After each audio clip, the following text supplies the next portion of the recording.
Samedi 16 février 2019, mesdames et messieurs, bonsoir et bienvenue à cette édition de ce jour sur la télévision Labari. Assemblée générale ce matin des membres de la Fédération départementale des comités de gestion des établissements scolaires COGES Niamey 1. Donc, c'était ce matin dans la salle de réunion de la ville de l'arrondissement communal Niamey 1. Cette assemblée générale vise à doter le COGES Niamey 1 d'un plan d'action pour mener à bien les missions à eux confiées. Faisons le point avec Nafissa Yahaya et Ibrahim Abdou. Valider le projet du plan d'action de la Fédération départementale des comités de gestion des établissements scolaires COGES Niamey 1, c'est à cet exercice que vont s'adonner ces hommes et femmes choisis à la tête de cette fédération au cours de sa première assemblée générale au titre de l'année scolaire 2018-2019. Cet événement est un espace de dialogue entre partenaires de l'éducation pour apprécier ensemble la pertinence des activités prévues et les ressources à utiliser pour atteindre les objectifs assignés à notre fédération. La présente rencontre contribue à solidifier le partenariat dynamique et constructif entre l'ensemble des acteurs ici réunis. Parce que nous sommes conscients de cette importance de l'école, nous nous sommes portés volontaires pour accompagner tous les responsables de l'enseignement secondaire de notre arrondissement afin d'apporter notre modeste contribution à l'édifice. C'est pourquoi, dès notre installation, nous avons entrepris des visites d'échange et de sensibilisation dans tous les établissements de notre fédération. Cette activité nous a permis de collecter suffisamment d'informations nécessaires à l'élaboration du projet de plan d'action que vous allez apprécier. En ouvrant les travaux de cette assemblée, le représentant du délégué spécial de l'arrondissement communal Niamey 1 a tenu à rappeler la nécessité à s'intéresser aux problèmes de l'école avant de revenir sur l'importance de cette rencontre. Les problèmes de l'école souvent divers, variés, il est certain qu'on ne peut pas les gommer d'un trait. C'est une question qui nous concerne tous. Pas seulement nous qui sommes réunis dans cette salle, mais toutes les composantes de notre société, à savoir le pouvoir public, la chefferie traditionnelle, la société civile, les partenaires d'élèves, les parents d'élèves, les enseignants, etc., etc. La tenue de cette assemblée générale répond à une nécessité, celle de choisir les actions que vous comptez mettre en œuvre. Il n'y a pas lieu ici d'insister sur l'importance d'une réunion de planification. Elle est connue de tous. Tout de même, il est bon de noter que l'adoption d'un plan d'action est une étape importante de la vie de toute organisation qui a une vision, une haute conscience de sa mission et des objectifs à atteindre. Le président de la Fédération départementale des COGES Niamey 1 a enfin exhorté les participants à fournir un document riche pour atteindre les objectifs escomptés au sortir de cette assemblée. Forum d'échange des organisations de la société civile et les acteurs non étatiques du Niger ce matin. Elle a porté sur, donc le forum du MOS, il a porté sur le thème quel rôle pour les OSC et les acteurs non étatiques dans la mise en œuvre de politiques publiques au Niger. Le forum est organisé par le regroupement des réseaux et associations du secteur de la santé publique au Niger, Roasten. Le compte rendu avec Arieta Salah et Aboubakar Soleil. Quel type de partenariat pour quel rôle pour les organisations de la société civile et les acteurs non étatiques dans la mise en œuvre des politiques publiques au Niger? C'est à cette question que les participants à ce forum d'échange tenteront de répondre, et celle-ci dans le cadre de la promotion du contrôle citoyen dans la gestion des affaires publiques sur fond de redevabilité sociale et sociétale au Niger. Ce processus participatif et concerté organisé par le regroupement des ONG associations du secteur de la santé est vivement salué par le secrétaire général du gouvernorat de Niamey. C'est le lieu de saluer les multiples efforts déployés par les organisations de la société civile à travers leur rôle d'intermédiaire, de contre-pouvoir et d'interface entre l'État, les partis politiques, les différentes structures et les citoyens conformément au règlement en vigueur. Je vous exhorte donc à donner le meilleur de vous-même pour saisir l'occasion et l'opportunité qu'offre ce forum d'échange pour un réel renforcement de vos connaissances en vue de contribuer à la mise en œuvre des politiques sectorielles au Niger. Au terme de ce forum, une feuille de route sera élaborée par les participants qui sont les organisations de la société civile et les acteurs non étatiques pour contribuer à la mise en œuvre des politiques publiques. Le souci, c'était de voir dans le cadre de la mise en œuvre des politiques, surtout le PDS et la vision, l'orientation de la vision 2035 du Niger, voir comment les responsables, les leaders de la société civile, nous pouvons nous concentrer pour pouvoir au moins nous doter d'une feuille de route pour voir comment nous pouvons contribuer efficacement dans la mise en œuvre de ces politiques. C'est pour ça ce matin, on a pensé que demander ou inviter en tout cas quelques leaders de la société civile en fonction des domaines, que ce soit santé, éducation, promotion économique, lutte contre la corruption, pour pouvoir qu'on échange cette matinée pour voir comment nous pouvons nous organiser davantage. Le secrétaire général du ministère du Développement communautaire et de l'aménagement du territoire a salué et encouragé l'élan de la société civile dans la mise en œuvre des politiques publiques. Ce forum est une occasion de relance, je ne dirais pas de la prise de conscience, puisque la prise de conscience est déjà effective, de la redynamisation de cette action, de cette possibilité que les textes de la République vous donnent. C'est une occasion de relance. J'en étais fier lorsque, au cours de la table ronde de Paris, organisée pour le financement du PDS, des membres de la société civile ont montré leur connaissance du document. Je pense qu'il faut partir avec cet élan. Au vu de la disponibilité des compétences, des expertises ainsi que la motivation des organisations de la société civile et des acteurs non étatiques présents à ce forum, les résultats escomptés seront atteints. Direction Karma à présent, où la section PNDS Taria de cette commune rurale a procédé ce samedi 16 février au renouvellement des différents bureaux de structure de cette commune. Ainsi, El Haja Yaou Abdoudi Pacha s'est encore vu confier la destinée du Parti Rose dans cette localité qui a accueilli d'ailleurs l'adhésion du maire et de plusieurs autres conseillers de la commune, nous rapporte Adam Soumana et Halidou Bourema. Hommes et femmes de la cité légendaire de Songanché, Karma, se sont fortement mobilisés à cette occasion pour témoigner encore une fois leur amour au Parti Rose de Bazoum Mohamed. Un rassemblement politique qui prouve si besoin est la vitalité du PNDS dans cette contrée du pays où la tradition ancestrale est très respectée de nos jours encore. Après cette petite démonstration de la puissante magie Songanché, débutèrent les activités proprement dites au menu de la présente rencontre, avec notamment une déclaration d'adhésion de nouveaux militants et pas de moindre. Tous les conseillers au niveau de la commune rurale de Karma, sous la bannière Amin Amin,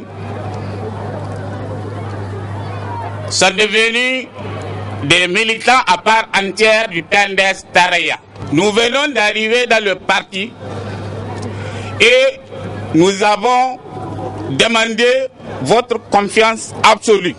Nous sommes là parce que nous aimons sincèrement le PNDS Taraya.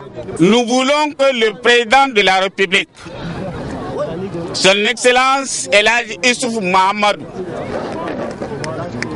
nous voulons lui témoigner notre gratitude pour les bonnes œuvres qu'il est en train de faire pour la nation. Puis vint la présentation du rapport moral de l'ancien bureau communal de Karma, occasion pour effleurer les réalisations faites par les autorités de la 7e République dans cette localité, mais également par El Haji Yaou Abdou alias Pacha pour le bien-être de la population de la commune de Karma. S'en est suivi l'élection des membres des bureaux des différentes structures de la section PNDS Karma, une section dirigée par El Haji Yaou Abdou qui entend mener à bien la mission à lui confier. Camarades, permettez-moi de vous dire que c'est avec beaucoup d'émotion que j'ai accueilli votre choix. Et ce sera, Inch'Allah, avec le même dévouement que j'accomplirai cette lourde mission que vous m'aviez confiée. Que chacun de nous fait de son slogan Karma est désormais 100% rose, les siens. Un choix sur la personne de El Haji Yaou alias Pacha qui n'est pas fortuit selon l'un des membres du tout nouveau bureau. El Haji Pacha a beaucoup investi dans le parti et nous avons vu les résultats. Et donc en raison de ces résultats que nous voulons bien entendu améliorer, et grâce bien entendu aussi avec donc, la participation de nouveaux adhérents. Donc fort de ce renfort, nous estimons que si nous travaillons la main dans la main, certainement que les résultats seront très comment dirais-je, meilleurs par rapport aux élections passées. Nous souhaitons que les élections à venir de 2021 le portent en tout cas parmi les heureux élus de députés qui vont siéger dans l'Assemblée nationale. Gageons que fort du soutien des 65 autres membres du bureau et de l'ensemble des militants, le président de la section El Hadjiaou Abdou Di Pacha puisse faire de la commune de Karma un fief incontestable du Parti Rose. Puisque nous sommes dans la région de Tillabéri, restons-y avec les responsables de la coordination douane Niamey-Tillabéri du syndicat national des agents de douane SNAD qui ont effectué une série de visites dans les différents services rattachés donc au niveau de cette région. Un déplacement pour s'enquérir d'abord des conditions de travail des agents, mais aussi appeler les éléments à plus de rigueur dans le travail. Suivez plutôt.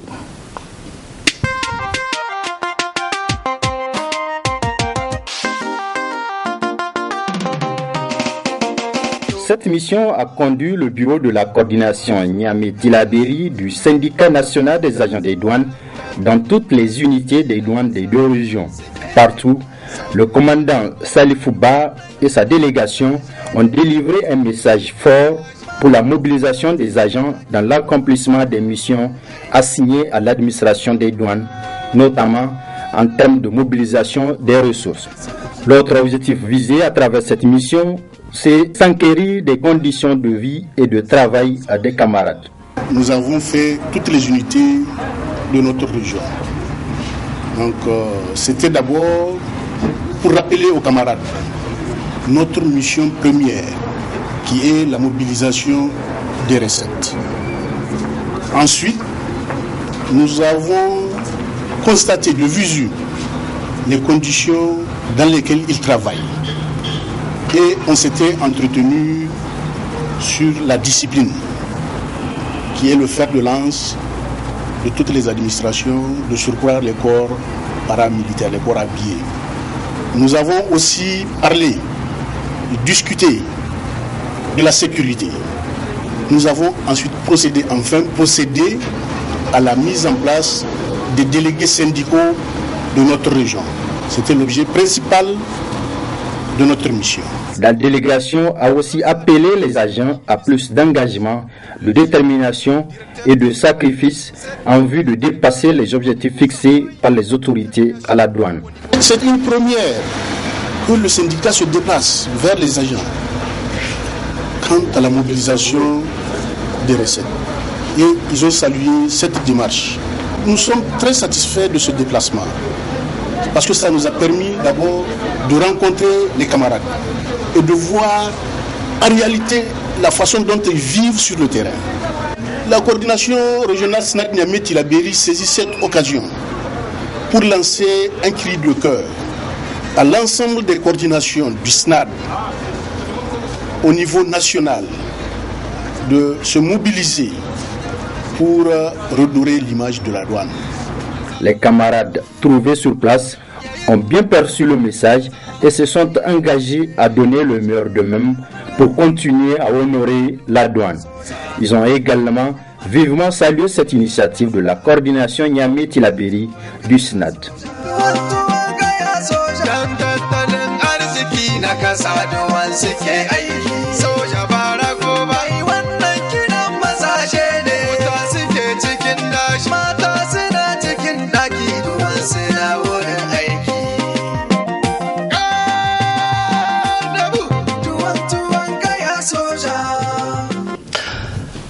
Donc, puisque nous parlons des hommes en tenue, parlons-en avec la 3e édition du semi-marathon des forces armées de l'Afrique de l'Ouest qui s'est déroulé ce samedi ici à Niamey. 5 pays, dont le Niger, se sont lancés à la conquête de la coupe du président de la République.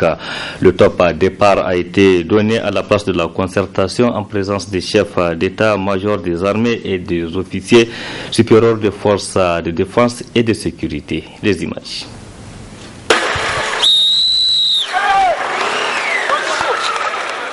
Ils étaient 106 athlètes, dames et messieurs, au coup de sifflet et du départ donné par le ministre de la Défense nationale pour ce semi-marathon, soit 21 km. Après plus d'une heure d'horloge de course, le premier athlète sénégalais, Christian Manga, fait son entrée au stade municipal de Niamey. Il est suivi de Mohamed Fadal de l'AS FAN et d'Abdelkader Suleiman de l'AS Garde nationale. Une quinzaine de minutes plus tard, c'est la première femme, une Nigériane, qui arrive au point de chute en 1h24 minutes. Elle est suivie d'une autre Nigériane et c'est la Malienne qui occupe la 3e place. Ce semi-marathon international de Niamey qui a regroupé les éléments des forces armées du Sénégal, du Mali, du Nigeria, de la Côte d'Ivoire et du Niger a pour objectif de renforcer le lien de confraternité entre les frères d'armes d'un même espace. Cette compétition avait été programmée depuis l'an passé.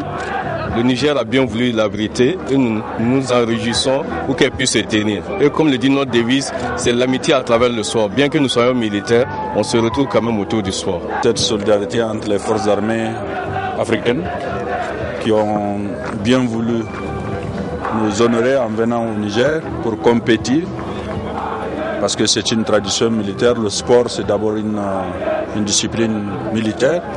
Je les en félicite beaucoup et j'encourage ces genres de manifestations qui mettent ensemble les forces armées nationales de nos différents pays.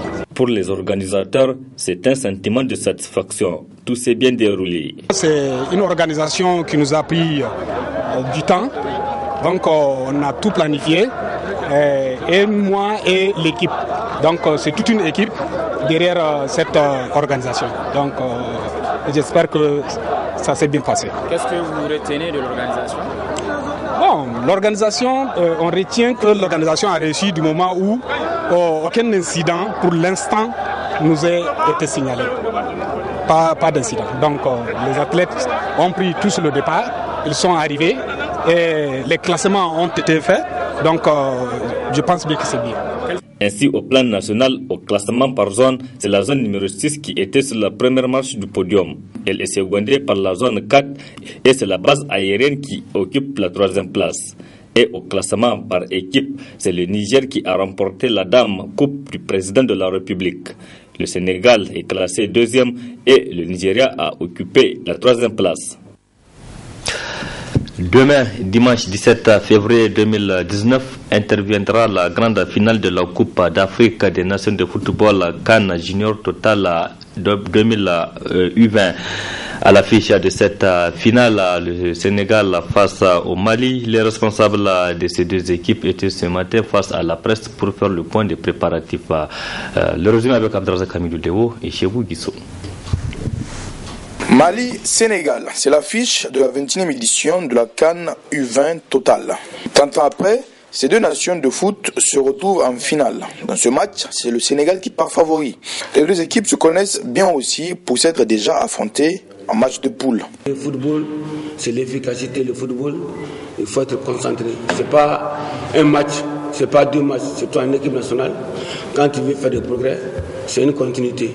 Donc il faut être concentré du début jusqu'à la fin.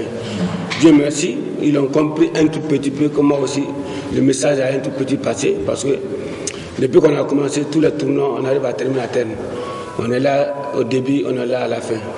Donc c'est cet état d'esprit qui anime que les joueurs ils sont motivés. Ouais, et la sélection aussi a été, par contre, faite sur ça.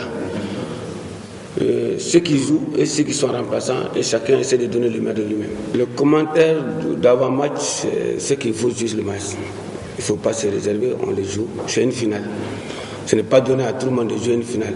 C'est un peu difficile pour toutes les deux équipes. Mais ce qui va faire la différence, c'est l'envie des joueurs. C'est ce qui va faire la différence. Nous, on essaie de tout donner, de les faire comprendre ce qu'ils vont donner sur le terrain, leur envie d'engagement. C'est ce qui va faire la différence. Un match qui se jouera surtout au mental.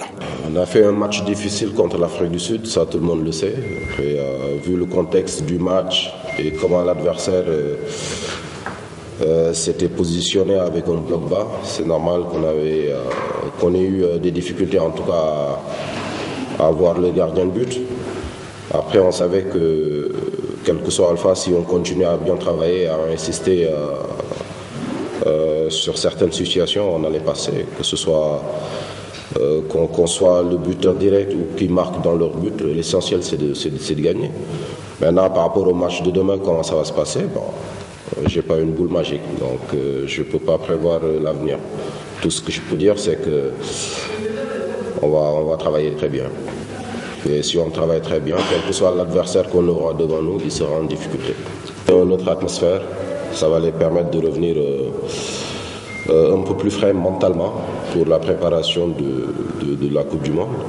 Après, si le tournoi coïncide avec, pas les dates FIFA, mais si ça coïncide avec la date de notre préparation pour le mondial, pourquoi pas. Mais pour le moment, je préfère les laisser repartir dans leur club pour travailler avec leurs coéquipiers. C'est la 4e fois en moins d'un an que le Mali et le Sénégal se rencontrent. Le match se jouera demain dimanche 17 février 2019 au stade général Séni Kountché.